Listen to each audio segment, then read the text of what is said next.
Hello everybody, welcome back, and today also we have got another video. In this video I'll show you how you can go ahead and password lock your Netflix profile. But before that, please do make sure to like our video, subscribe our channel, and yes, without any further delay we will simply go ahead and step into our video.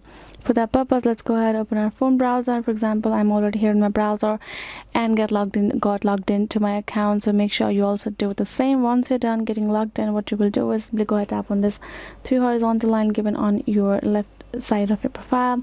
Tap on this option called account over here, and then you will get this kind of option, and then what you will do is simply go ahead, scroll down until you see all of the profiles that you have here in your Netflix.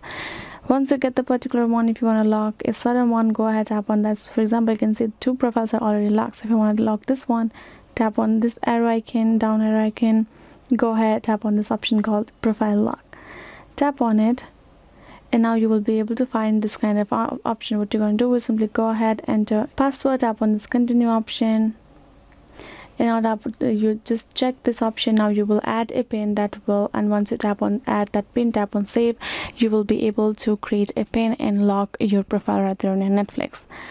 So yes guys, this is how you can simply do it. I hope this video was helpful. Thank you so much for watching. If you got more questions, to leave them in the comments below, and yes, I'll be seeing you guys in our next video.